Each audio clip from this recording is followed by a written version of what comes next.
This is an SM Media production.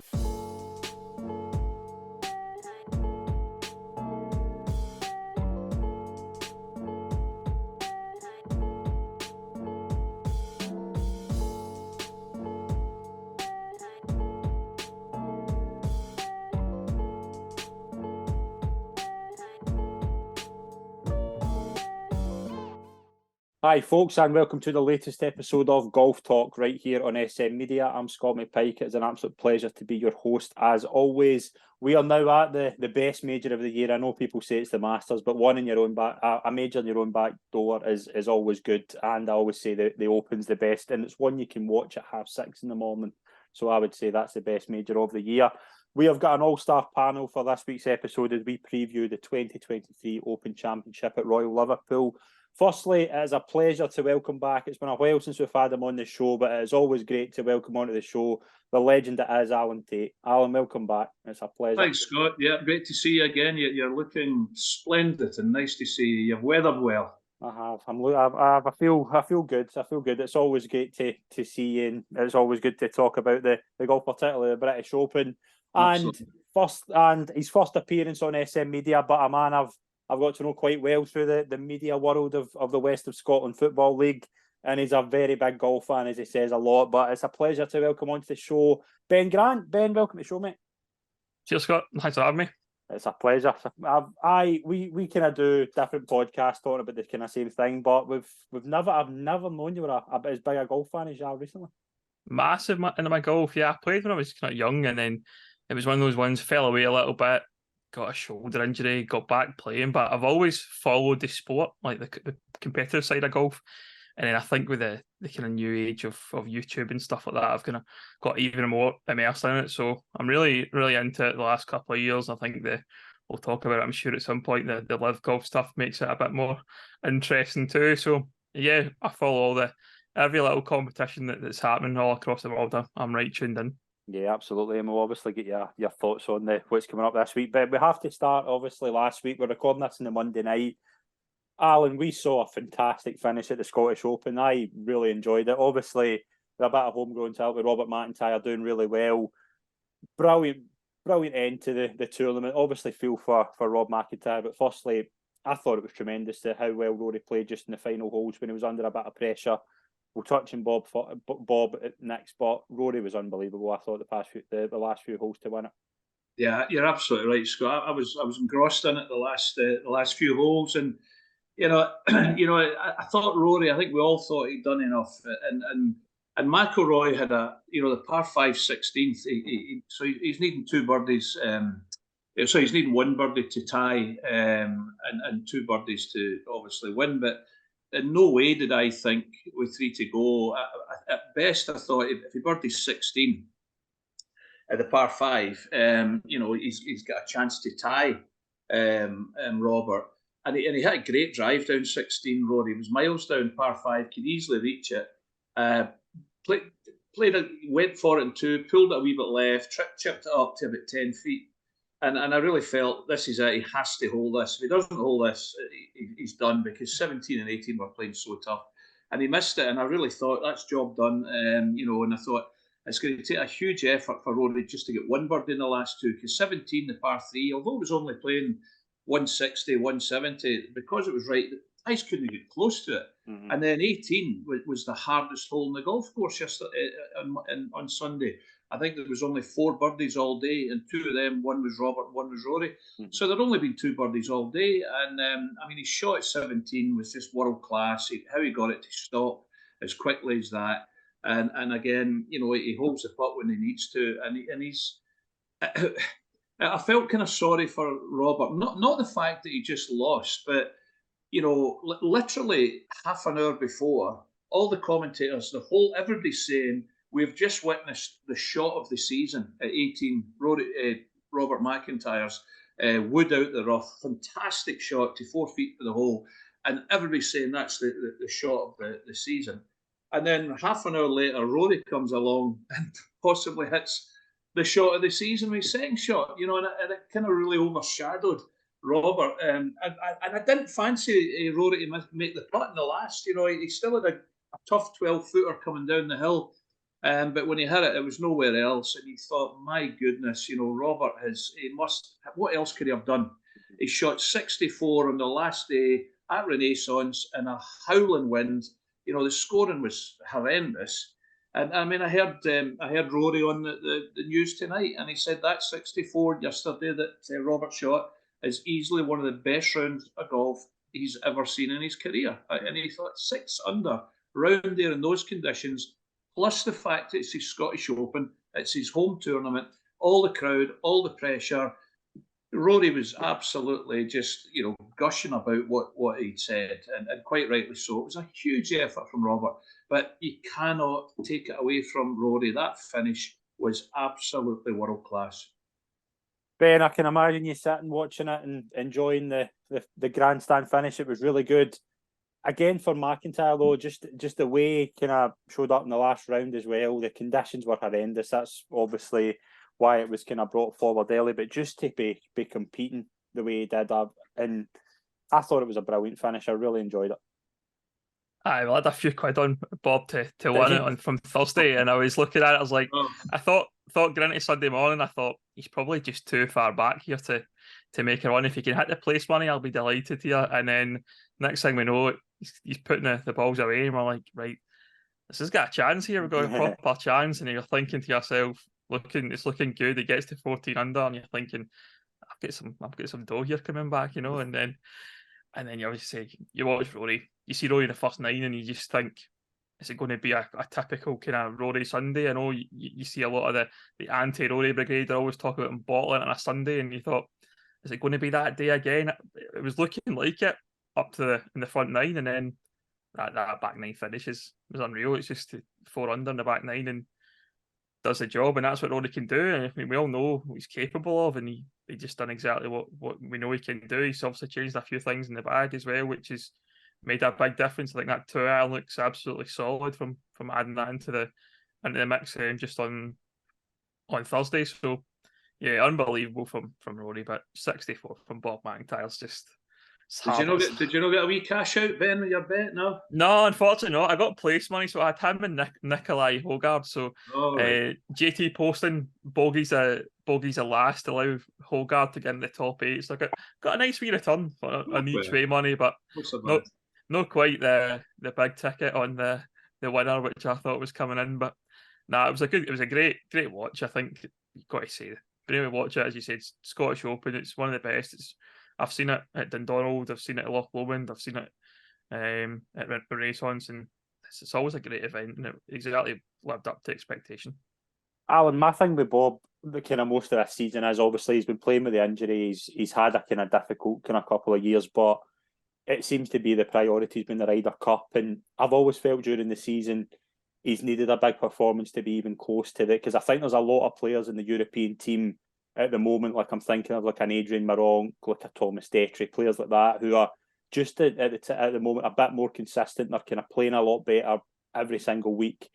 You just hope Bob can kind of bounce from that and kind of get a few kind of consistent performances, because he's more than capable of getting into that team. Yeah, totally agree. And I do feel, Scott, that the last maybe 12, 18 months, his golf has been slightly affected with the pressure of the Ryder Cup. Yeah. It's all people seem to be talking about, let's get Robert McIntyre in the Ryder Cup. And that will have a bearing on him. And he's got a great attitude. He's a very grounded young guy. And he'll tell you that he's not thinking about it. He'll tell you all the right things. I don't feel the pressure of the Ryder Cup, but he does. Of course he does. He will. It's only natural. It's a huge thing for a guy like Robert McIntyre to get in that Ryder Cup team. And you're absolutely right. This will have absolutely kick-started. And he's a very, how would I describe Robert? He plays with, he sort of basically sponges off confidence. So if he gets on a little run, he just feels he's going to hit every fairway. He feels he's going to hole out every putt. And really that's what he did. And I absolutely think, this will be the massive kickstart. And, the Scottish Open's an enormous event. It's absolutely huge. I mean, with so many big names playing last week over a fantastic golf course, as I said earlier, in front of his home crowd, the pressure was there, and he's beat so many great players in that field. this week and beat them comfortably. I mean, it was only really him and Rory, and coming down the stretch, Fleetwood fell away, Hatton fell away, and as they're all falling away, Robert's still going that way. Yeah. And so he gets that bit of confidence. He's a real confidence player, and when he gets in that sort of groove, he really feeds off it. And I'm just fingers crossed that he can continue that. Not necessarily win the Open, that's a huge ask, but even a top 10, a top 15 this week would be a fantastic result. What a great 2 weeks that would be, and what that would do for his confidence with 2 results like that in a 14-day period, playing in 2 of the biggest events that we'll play on in the UK. So I think you don't want to keep going on about Ryder Cup, but he'll only need now, Scott. He'll only need now 2 or 3 really strong performances, and he'll make that team. Mm-hmm. So whereas this time last week, would be saying he really needs to win something, or he needs this. He's kind of more or less, his second place is as good as a win there almost at the weekend. So 2 or 3 really solid performances now, starting this week, would be, as I say, top 15, top 20 this week would cement a great couple of weeks for him to then kick on and maybe go and win something over the next 2 or 3 months, and that would be job done. Yeah, absolutely. I think we could see him have a big week this week. We'll move on to some news now. I feel as if any time we talk about golf, we're obviously talking about the proposed merger between the PGA and Liv. Now, it just seems to be taking another kind of roller coaster ride. Ben, I kind of think we're at the stage now where nobody seems to know what's going on in terms of it. Now, I don't think anybody seem to know from the beginning what was going on with this, but you've got so much you're hearing about potentially the player agreement for the merger. I think was doomed as soon as it was mentioned. That was, to me, was never ever going to work. And obviously we heard the story about potentially if this merger was going to go through, Tiger, Rory would need to play 10 live events. Rory McIlroy is not doing that, so that's not going to happen. I just don't feel this is going to get resolved anytime soon. Yeah, I think there's too many spinning plates. I think for me just now, I think the court case is obviously still hanging over them a little bit, and that needs to be sorted out in America. I think there seems to be still a bit there where the Senate are trying to get involved in trying to maybe put some blockers on the actual merger happening because of what they've kind of started in the past before they obviously started to get on and talk a bit more. So I think that's one thing. Then you've got the Jay Monahan issue. I think the lack of trust there, I think that's going to be a massive part. It seems like from the early kind of press releases and stuff like that Jay is going to pretty much run things, but he seems to have burned some bridges with a lot of the PGA guys that have stuck by him, or stuck by the PGA Tour effectively, and that needs to be sorted out, because if Jay's the guy, then these guys that are playing are going to have to be happy if they're going to go and do the things that they want to do. And again, you hear 2 sides of it, don't you? You hear the PGA, the kind of PGA kind of slash kind of anti-live side, and you've got the live slash anti-PGA side, and you find that the live guys are thinking, well, Liv's here to stay, and Liv's going to do this, and Liv's going to do that. They don't have a clue either. I think that's the thing. There's definitely a place for team golf. I think that's the important bit, I would say, first and foremost. But for me, I don't think you can actually have Liv the brand. I think that probably has to get buried somewhere. Not too sure where, but find a new name, rebrand it, make people realise it's this. Well, make it the same thing, but obviously try and make it a bit more friendly, because I think there's a lot of obviously bad blood being said on both sides, that a lot of people still think a Liv is that kind of fun, stupid exhibition tour that some people think. Personally, I enjoy watching Liv events if I remember they're on. I think that's the first thing I always happen with Liv, is I forget they're actually on sometimes, and it's not until somebody posts something on Twitter on Sunday afternoon that Team Smash or whoever else has won a Liv event, and you're like, oh, was that on today? I mean, even Centurion 2 weeks ago, I think I've seen 4 holes in the whole weekend, and whereas I'm sitting watching Thursday, Friday, Saturday, Sunday of the Scottish Open, and same with Hinterland the week before and all that, and Himmerland, sorry. It's definitely one I think that needs resolved, and there's definitely aspects of Liv that is positive. I think I'll say that. I don't want to be one of these people that think I'm an anti-Liv person, because I can see some of the benefits. You listen to some of the players talk; they obviously want to play team golf. I was listening to Scotty Scheffler and Justin Thomas the other week on YouTube, and they both like the idea of Live in terms of the competitiveness and the team aspect, but they don't want to play in Live. They want to do something similar. I think there's definitely a place there for it for the tour. So they'll need to find a middle ground, but I don't think it'll be anytime soon. That's the other thing. Live seem like they're talking as if they're going to have a schedule for 2024. I can't see the PGA guys be ready to play in that in 2024. Maybe looking at 2025, 2026, perhaps, before we actually see some proper merger take place. Alan, the problem with the merger is that you get the big wigs like a Jay Monaghan, for example. Now you can argue his conscience. We know where I stand in Jay Monaghan, but when you've got like a Randall Stevenson, who's obviously quite high up, AT&T put a lot of money into the PGA Tour, for him to resign over this, and he can't in good conscience support the proposed merger, that to me seems a bigger loss for the PGA than this proposed merger, because obviously I think we all want, I want to see Ian Poulter, Ali Westwood get their chance to play in a Ryder Cup. But they also can't have their cake and eat it. They took the money. There has to be some sort of, they can't just walk back in and do that. There's got to be some problems that are going to be resolved. I've not had your thoughts on Liv. I kind of know where you stand just from kind of speaking to you about it in the past, but it just seems to me as if it's not going to get resolved, and these kind of rival brands, they want them to come together, but you've got all this red tape that needs to be resolved before that. So this could take years. And where's golf going to be by then? I agree, Scott.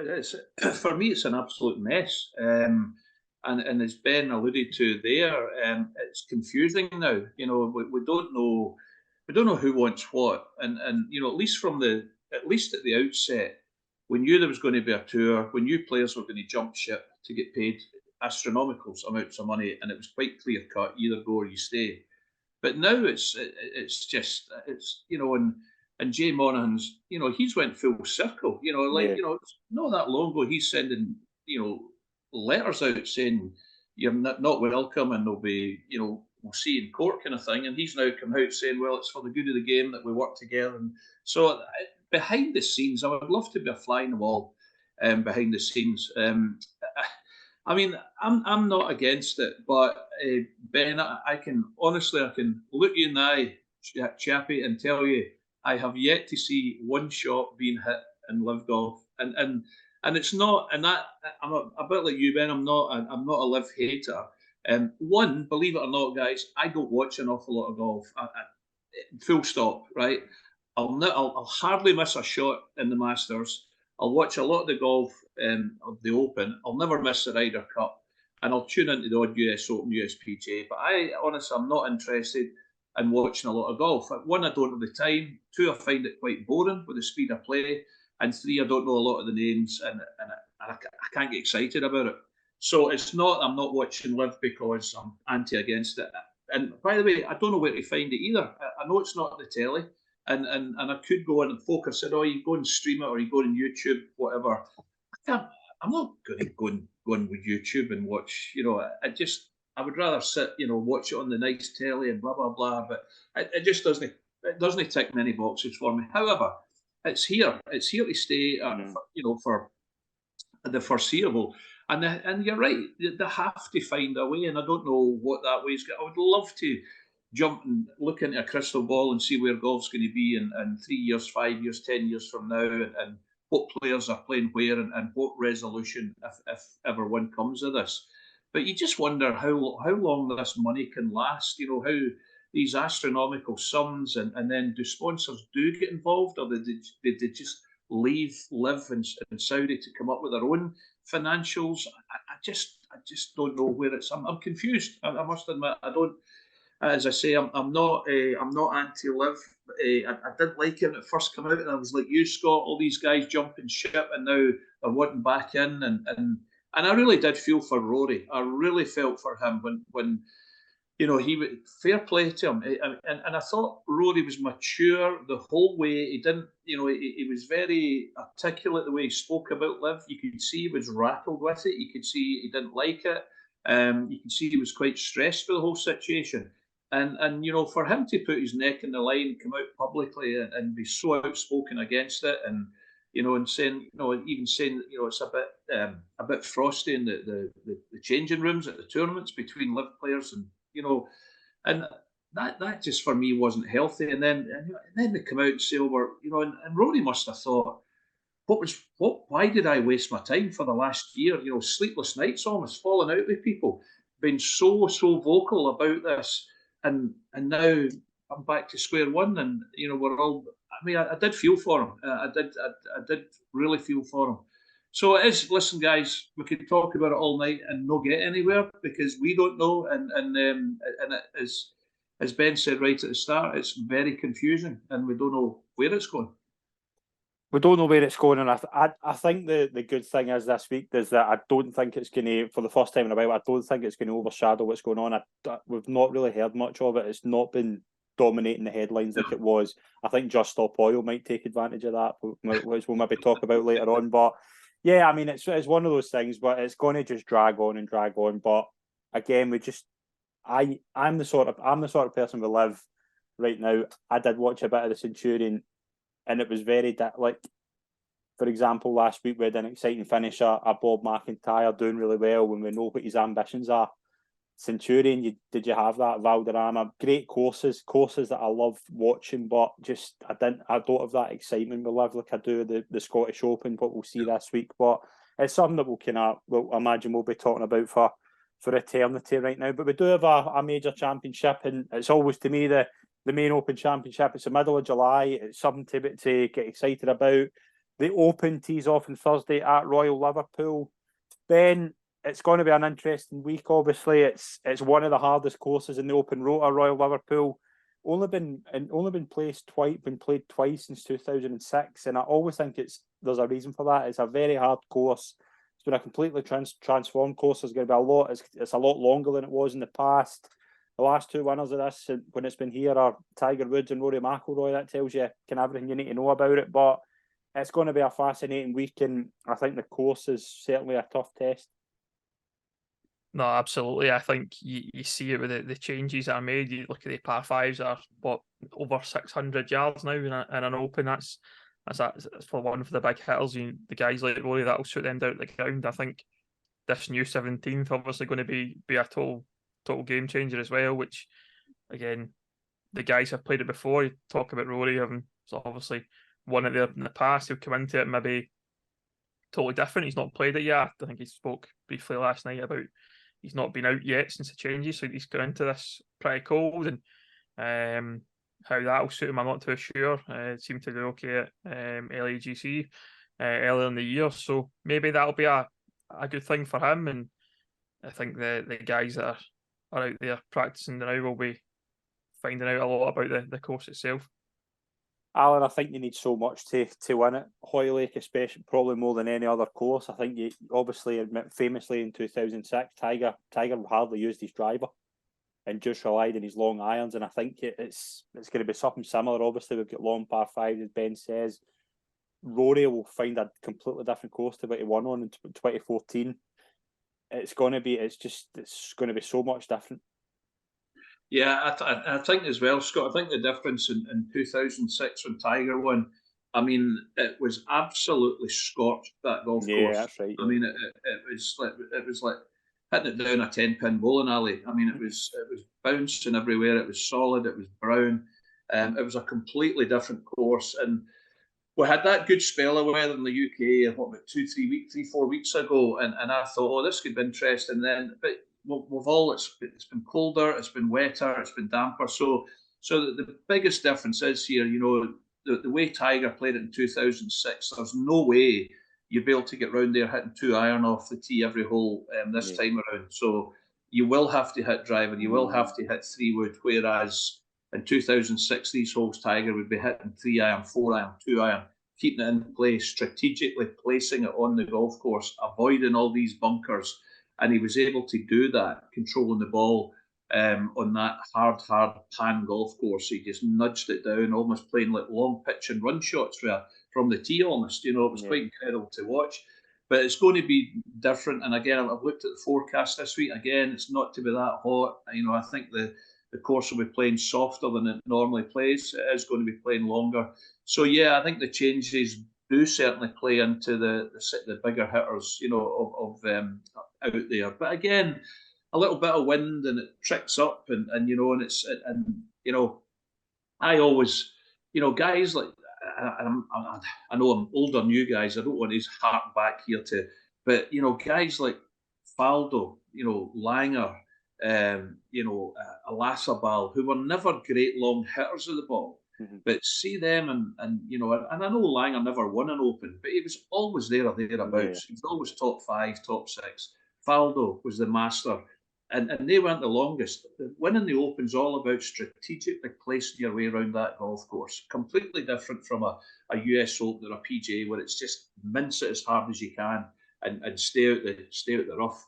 The Open is so wonderful because it throws up so many surprises, and so many different types of player can win the Open.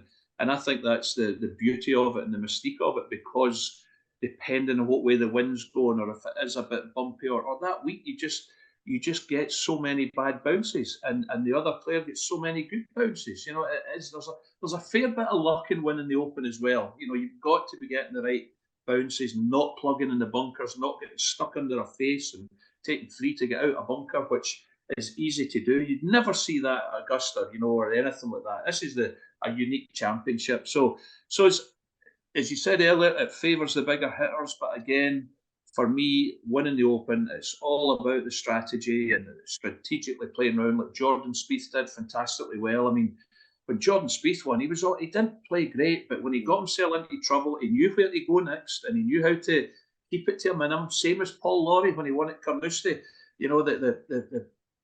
Paul says to this day that the plan was to keep a double bogey off his card all week, and there was only 3 players that did that, and Paul Lawrie was one of them, and Justin Leonard in the playoff was the only other one. So the two of the 3 guys in the playoff were the only 2 players in the field that hadn't had a double bogey all week. So it's keeping, if the wind does pick up, no nightmares, no plugging it in the face of a bunker, making 7 or 8 and blowing yourself out of the tournament. Take your medicine, take a bogey, and move on. It's going to happen. And this kind of weather, and these new holes, and how tough it is, you are going to make bogey. You possibly make the odd double. It's keeping it to a minimum. We have 2 joint favourites. Obviously, we have the last person to win at Hoylake was Rory McIlroy. He's 8-1. Scotty Scheffler 8-1 as well. I'm going to ask you both about both of them. We'll start first of all, Ben, with Rory. He's coming in obviously in the back of a magnificent win, but you just look at his stats in the past 6 tournaments: 1st, 7th, 2nd, 9th, 7th, 7th. That's unbelievable form going into an Open, and he's not won for 9 years, but you have to feel he's knocking on the door in a major eventually. He's going to win one eventually. He must be thinking this is his chance. Yeah, you've got to say his game obviously suits playing links golf as well. I think that's the one thing you think about Rory. He knows UK course as well. He's going to be suited to this.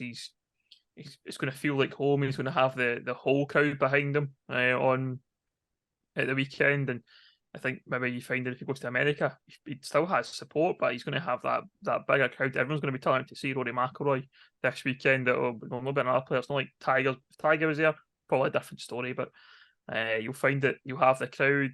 You said the form starts there, don't lie. That's probably people thinking as well. Rory McIlroy's having a bit of a poorer season, maybe for Rory standards, perhaps. Some people will look at that as not as good. He should be contending in every tournament, but he is contending. I think that's the important thing.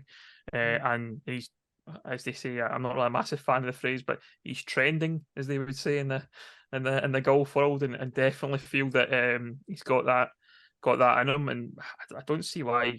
I'd certainly see him top 5, top 3, no danger. Whether or not he can do it for the 4 rounds, that's always the big question mark about Rory. Alan, I say a lot on here. I'm a big fan of Scotty Scheffler. I just want to run through something here, and I want to get your thoughts on this. Scotty Scheffler hasn't finished out the top 12 in 16 starts in 2023, and his last 7 tournaments are as follows: 3rd, 4th, 3rd, 3rd, 3rd, 2nd, 5th. If he could putt, this is Tiger numbers we're talking about here. I remember saying this to Andy the last time we were on. Just from tee to green, he's just on another level. Aye, but yeah, that's astonishing. I didn't realise that was his last. That they are astonishing numbers in today's climate of world golfers. I mean, to keep that consistency up week in, week out, and to find the motivation to keep churning it out every week is astonishing. And I loved seeing Scotty Scheffler playing at Renaissance Scottish Open. For years, many of the top players gave it a wide berth just to come and they would, go and play at North Berwick, like we've seen some of the players doing this week. They would go and play a few links courses. I think it was great to see him up there and competing as well. He was trying like a bear the last. A couple of times you thought a couple of birdies and he's right in this. He was always just 4 or 5 back, but a couple of times you thought he's getting close and then he would drop one. But astonishing, absolutely astonishing numbers. But going back to Rory, I mean, and I don't want to, and you can ask one of my fellow pros, Stephen Gray, this. But I said last week, I said this, and I like a bet in the golf as well, Ben, and I'm sitting here sick at the moment because I did nothing about it. But I said to Stephen last week when I was playing golf, I said I really fancied Rory to do the double. I said I really fancy him to win the Scottish Open and the Open. And I said the one and only guy that's ever done it was Mickelson in 2013. He won at Castle Stewart and then went on to win the Open the following week. And I said to Stevie last week, I've just got a feeling that Rory's going to do the double. And I'm sitting here going, why didn't he put a double on? He'd probably been 8-1 and 10-1 at the time. And now I'm sitting here and I feel as if I'm lost already. But I just feel his time, we've been saying this for a while though, his time's come this time, his time's come. I just think the way he played round Hoylake the last time when he won in 2014 was a wonderful display of golf, and that will be, he'll be loving going back there. It's the scene of his last major win. He's won there before, and he's just come off an absolutely monumental, wonderful effort at Renaissance to win that Scottish Open. So he's flying, and I heard him getting interviewed this morning. And he'd literally just arrived, and they said, was it a few drinks last night after winning the Scottish Open at Renaissance? And he said, oh no, just a couple of glasses of wine on the flight down. He says, but no, he said it's straight back to business today, and we've got a bigger job in hand this week. So there was no going out and saying, oh, that was great. He's very focused on this week, and again, just the stats you read out there, his last few finishes. But I saw a wee stat on Twitter the other day, guys. I don't know if you've seen it. I just got it up there, which is the only little blemish, as you said earlier, Ben, about people talk about Rory, this last round meltdown and all the rest of it, which is harsh, right? But there was a stat came up. All players the last 15 years converting a 54-hole lead. So all players is 35% have went on to win. Rory is 55% has went on to win, leading going into the last round. Tiger, 93.2% conversion when he's leading. So if you're going to be Tiger level, which Rory arguably is, but to win the amount of majors that Tiger's won, that's what you have to be doing. That's your conversion rate going into the last round of these events. And Rory showed that at Renaissance. He can do that. Of course he can do it. He's arguably the best player in the world and has been for many years. But he has to just get that job done in these final days, because that's a poor stat compared to the rest of the world. I didn't think that. I mean, the only time I saw Tiger getting beaten a major was with a 54-hole league was Y.E. Yang. There's a name that I didn't think we would mention on this podcast, but Y.E. Yang was the man to stop that run of Tiger Woods. But again, we're an Open, obviously. There's a lot of players kind of coming in pretty good form. Jon Rahm, 14-1 now. He's had a phenomenal start to the year, Ben, but he's just, I would say he's kind of died down a wee bit. He's just obviously, but when he was at the level he was at the start of the year, it's very difficult to keep that going over a long time. Yeah, I think you've seen maybe Jon Rahm the last couple of majors. He obviously wins the Masters, unbelievable. But But the thing, you notice him getting a wee bit more agitated, a bit more kind of angry with himself, and I think that can be an important thing. You see that with like a lot of golfers. I think we'll probably talk about Tyrrell Hatton at some point. You see him at the weekend there, and he's flying, and then it just something gets in his head, and then it just seems to go off the boil. And I think for John Ram, for me, that's the question mark I'd have on John Ram. We know his golfing ability's absolutely lights out when he's on his game, but I think if he gets into his head, starts to get a bit angry with himself, that's when it just goes all completely south for him. But the guy's won a Masters this year. He can take the year off as far as I'm concerned. He's had a great year, not a problem for him. But yeah, I think it'll be interesting to see how he reacts if he's having a bit of bother over the weekend. Alan, the defending champion Cameron Smith is probably since the Open obviously set the world on fire by going to Live, and although at the end of last season he was getting criticism about his conditioning, shall we say, but he's kind of bounced back over the past few weeks. He played really well a couple of weeks ago in the Live event. He's been hitting the ball really well, I would say, in the kind of practice rounds. I was watching a wee bit before we come on. He was just on the range, and I thought, yeah, he kind of seems in decent shape. And you have that kind of bounce back of obviously winning at St Andrews last year. I wouldn't put anyone off Cameron Smith. No, I would have to agree with you. And coming there as defending champion, the last thing they want to be doing is handing that claret jug back over. So, he's coming there. Great memories of last year winning the 150th Open at St Andrews.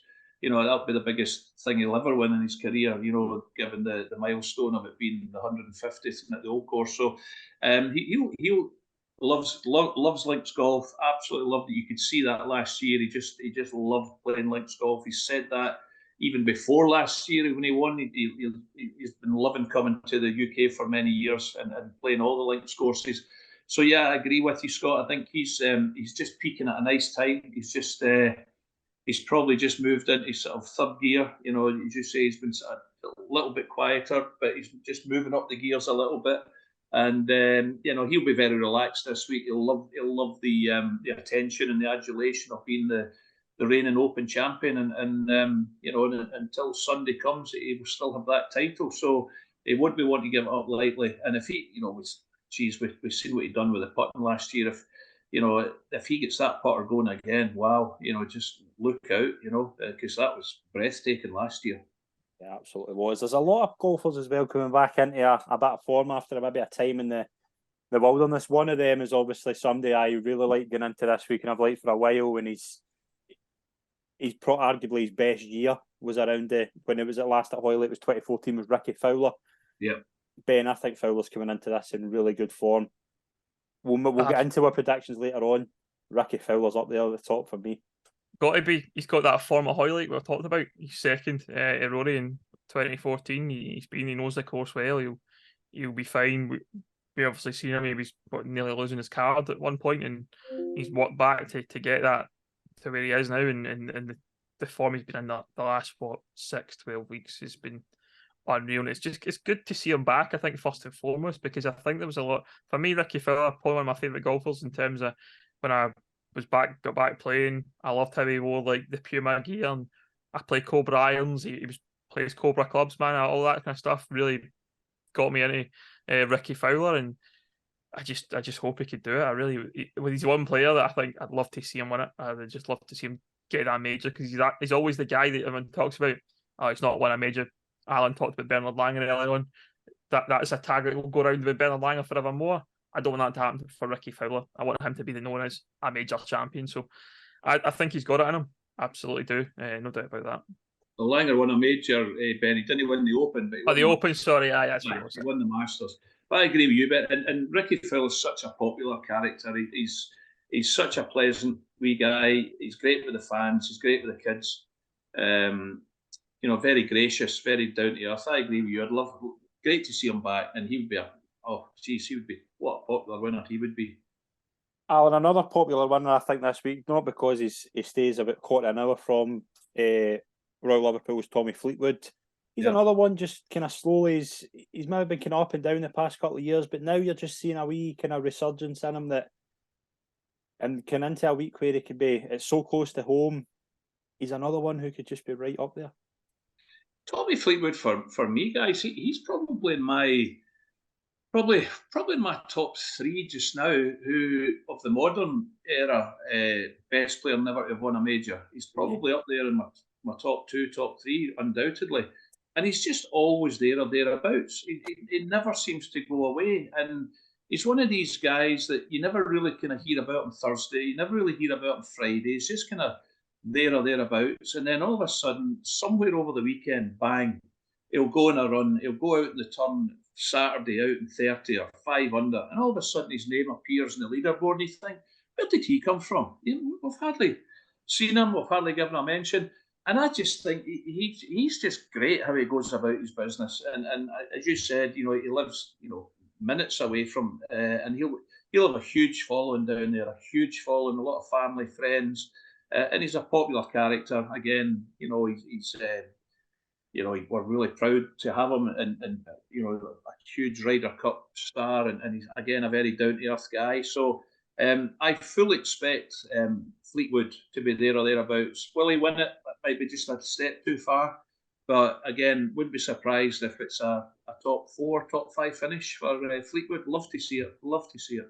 Yeah, absolutely. I think the thing for me about Tommy Fleetwood is he's got no fear. I think when you see him on maybe on a Sunday, for example, and he knows he's 4-5 behind, he's not scared to go and play the shots that he needs to try and make the birdies. He's not one of these guys that's going to be conservative. He goes and he makes his plays. He's also been in a playoff already this year, and you've seen him there. But so close he was and beaten by an unbelievable putt in that. But he knows what he can do. He seems to be in the form, and I think for me that's the one that sticks out. There's a few, obviously, we could talk about every golfer on the list I've got here, but there's a lot kind of players that are just kind of going about steady. I look at like Victor Hovland, Jordan Spieth kind of come back to form, Morikawa, Dustin Johnson, Shane Lowry. Any of the kind of big hitters the kind of big names in the list you think could be contenders this week? People, when I go play golf and wear my hat and my black polo shirt, people say, "You look like Shane Lowry." I get that all the time. Honestly, I've been in multiple golf courses and people tell me that it's just a beard, but and maybe the figure. But that's just a little caveat for the banter there. But I think for me, Spieth is one that interests me quite a bit. Another player that's pretty fearless, and maybe when the pressure's off, I think for Spieth he just goes and shoots like 6-7 under, not a problem. He's good at that. But I think the one that I'm gonna mention here just now is Padraig Harrington. I'm going to chuck that name out there. Well, you beat me to it. Come on. Oh, really? Sorry, Alan. I think Padraig Harrington is unbelievable just now. I think on that Champions Tour, form is unreal. You even see it at the weekend there. Still got it. He's the guy for me. I think if you're going to look at a past champion, certainly, I think he's one for me to be watching. Alan, we have to mention some of the qualifiers. A couple of them, obviously, I'm keen to get your thoughts on. It was brilliant to see Michael Stewart, Graham Robertson, and Conor McKinney qualifying. So just to see them competing this week is brilliant, especially obviously qualifying at Dundonald. There are 3 names to watch this week. And obviously, it'll be good to see them just playing well, and hopefully they do themselves justice. But just for them to be there is brilliant. Oh, I'm personally over the moon. I run my wee golf breaks, get back to golf tour, where the guys can play in a 14-day window, and Michael Stewart has been a great supporter of that. Yeah. And so is Graham Robertson, and I'm delighted for the boys. Michael, lovely guy, what a talent. By his own admission, he's a much better player now than he was 2-3 years ago, because he's worked hard, he's on his fitness. He's just changed his whole sort of psyche of things. Graham I played golf with earlier this year in a PGA Winter thing down in Ayrshire, and I'd never played with him, and I was so impressed. He hit the ball great. And he actually he won my Get Back to Golf event at Leaving Links 2 weeks ago. So that was a great wee warm up for him. He shot 7 under round Leaving 64. And then a few days later, he's holding 30-foot putts at Dundonald to get the last spot. But regardless what happened, and Conor McKinney has played in a few events as well. So I'm personally chuffed to bits at these guys. But do you know what, guys? Regardless what happens this week, that this is an experience of a lifetime. Yes. These guys will remember this to the day they leave this earth. It will be an amazing experience for them, and and I know they'll want to make the cut. I know they'll want to do well, but they need to go there and absolutely embrace every minute of it, because nowadays trying to get through the qualifying stages to get in an Open is an absolute lottery. I mean, when I was doing it back in the day, you would go to regional qualifying, and at region it would maybe be 100 for 20 spots. And you thought, I'll get through that. I only need to shoot level par or 1 under. So you would get through. I get that through that many times. And then you got to the final qualifying. It was 2 rounds, and it was maybe 110 for about 10 spots. So you're thinking, well, I've still got a chance. But when you went to the final qualifying, but you're then teaming up against ardent European Tour professionals that are playing week in, week out. You're there, a Tartan Tour guy that plays in pro-ams every week. You're then playing with the guys that have won all over the world. So the level it is extraordinary. So that was back then. But now, Dundonald there, 110 guys for 4 spots. And again, when you look at the quality of the field, I mean, for Michael and Graham both to get through in that quality of field, that's for them like winning the Open. I mean, that in itself is huge. And they will have an amazing experience down there, playing in front of those crowds and the atmosphere. It'll just be, it'll be amazing for them, and I know they'll just love every minute of it. So great experience, really chuffed to bits for the boys. Yeah, I'm absolutely thrilled to see them all competing, and hopefully they do themselves proud. We're going to move on to the final part. We'll move into our selections. Who we're tipping this week? I've got 5 selections, but I'm going to let you guys go first. Ben, how many selections have you got? And the floor is yours. I have. Let me see. I've got 5. Okay. In total. So you asked me before we came on here, did I have a better price one than yours? Now, when I checked last night, this guy was much less priced than I thought he was. I've since checked the odds while we've been talking, and he's much higher. So how do you want to do it? Do you want to do the main selections first, or do you want to do the outsiders? Main selections first, then we'll go for your outsiders. Right, so I'm going to go then. My main selection, I'm going to go with Tommy Fleetwood. I think I'm going to go with Tommy. I think the local knowledge will play a big part with Tommy there. As I say, I love his no fear attitude to the golf. So I'm going to go with Tommy there. And I was between 2 for my other kind of main selection. I was between Sam Burns or Patrick Cantley. Okay. I'm going to go with Sam Burns though, because I can't stand Patrick Cantley's pace of play. So but if he wins it, I've said it on the podcast, right? So I've said it, but Sam Burns is going to be my second selection in the main kind of shorter odds guys. Brilliant. And then go for your outsiders. Outsiders, well, so you asked me for what was it, 100 to 1? 100 to 1 minimum, yeah. Right. So when I was looking last night, I was looking at Keegan Bradley. He was 90 to 1, so I thought he's not going to make the cut. But I'll give you him, to be fair. He's 110 now though, so it's fine. So he's drifted. The other one I'm going to go with is a European, and it's Adrian Maronk. I think. I don't know what price he's at right now. It was 150 to 1 last night. So 225. I've got him at here. 225, there they go. And as I say, I thought this guy was much less odds than 300 to 1. Roman Langesky, apparently now 600 to 1. So there's a price for you. If he hits the top 8, I'll be delighted about that. So that's my 5 selections. I'll have a few quid in each of those guys for very good. Very good. I'm going to move on to Alan. How many selections have you got? And run through them for us, please. So I've got 1, 2, 3, 4, and then I've got a couple outsiders, but we've already mentioned Ben's already dampened my bonfire with one of them. Well, listen, I've said earlier, I said I called it. Well, I didn't call it, but I said to my fellow professionals last week that I fancied McIlroy to do the double. So he's halfway there, obviously having done the Scottish Open. So I need to stick with McIlroy, guys. As I said earlier, I think his time's come. As I said earlier, it's the last place he won his last major. Loves the golf course. He's playing the golf of his life, and he'll be a hugely popular winner. So I'm going for McIlroy. All mine are Europeans, by the way. So just I'm not that I'm being biased. Well, apart from one, my second choice is Mr. Angry himself, Tyrrell Hatton. Okay. For all his tantrums and everything else, I do believe he's got the temperament to win a major. I really do. Sometimes his temper actually fires him up, and that if people are saying it's disgusting, and listen, I'm not condoning his behaviour, but he's the type of character that he needs to let it out. If he doesn't, he will bogey the next and double bogey the next and have a proper head off. Yeah. Once he gets the club slammed in the ground or he's done what he's done, he moves on and he's back to business.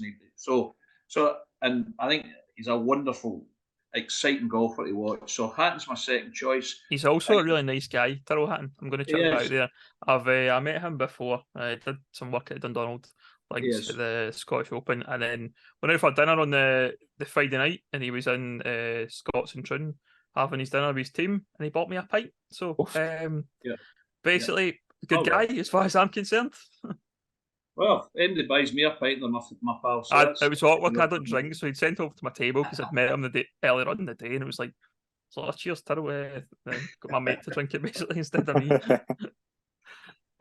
So I mentioned earlier, you beat me to it then. I was going to say an outsider was going to be Podrick Harrington as well. And they were talking this week, 52-year-old, possibly Ryder Cup. I mean, that's astonishing. Yep.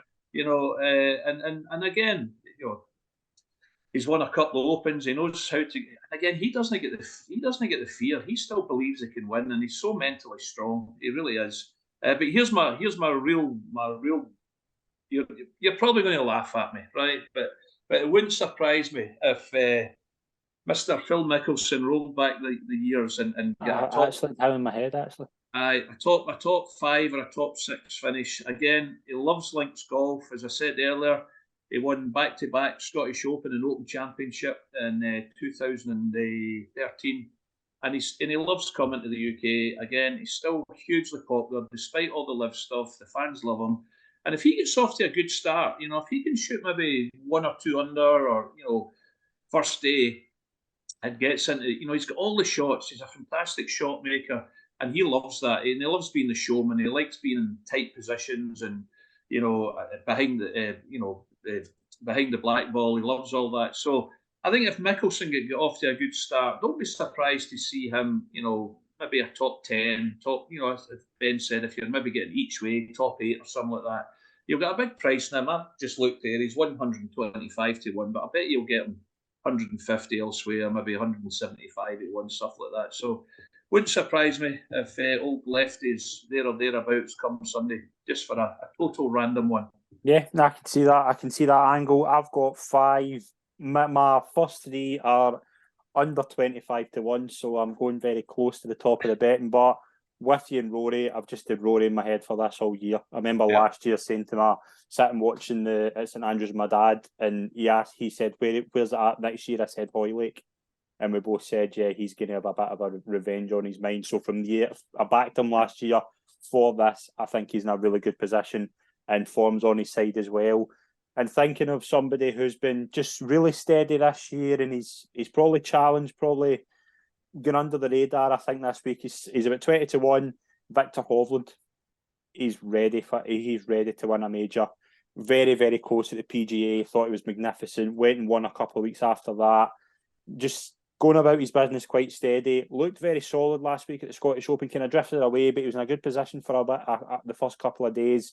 I wouldn't put it past him to have a really good week this week. Ricky Fowler for me, great chance. Just again, the best he's played in. I don't want to just think on that I'm looking at this because he was competing 9 years ago at Hoylake. His stats, kind of tee to green, round the greens are just really good, and I think he's in a really good position to challenge this week. And 2 at a wild price, 300 to 1 and 400 to 1. Oof. My 300 to 1 pick is somebody who I think has been very solid this year. I think the ball striking ability he's got will suit Hoylake to a tee, and his short game as well will be really good. Thomas Detry, I think, could be one to keep a note of. And I've wrote this down, and I never ever spell his name right, but 400 to 1, big hitter, good iron player, ball striking really good putter as well. 400 to 1, the South African Christian Bezuidenhout. could be another good contender That's as well. not a bad shout, yeah. 400 to 1. Actually surprised he's that big. There's a lot of players that Sahith Theegala's 200 to 1. He's not out of it either. There's a lot of players I would say as well. Tom Kim, I really like just as a wee. I'm not going to put him up. Know that he'll win it next week and I'll kick myself. But Tom Kim getting into it in really good form. But my 5 picks: McIlroy, Fowler, Hovland, Detry, and Bezuidenhout. And it's shaping up to be a fantastic week. And we're going to wrap up the show there. It's been an absolute pleasure to have my guests on. First of all, it's my pleasure, Alan Tait. Appreciate it as always. Thanks, Scott. Good. Enjoy the Open, and I'll be keeping an eye on all our bets that we have been writing them all down here. Who's got what? So yeah, absolutely. I'm going to put a wee pound in everybody's. And he's debuting the show, but he's been an absolute pleasure. Brilliant performance, Ben Grant. Ben, thank you very much and enjoy the Open. Cheers, Scott. Really enjoyed it. Brilliant. Thank you very much to everyone. Please gamble responsibly. Enjoy the Open. I'll be back next week for the review show. We'll see you soon. Cheers.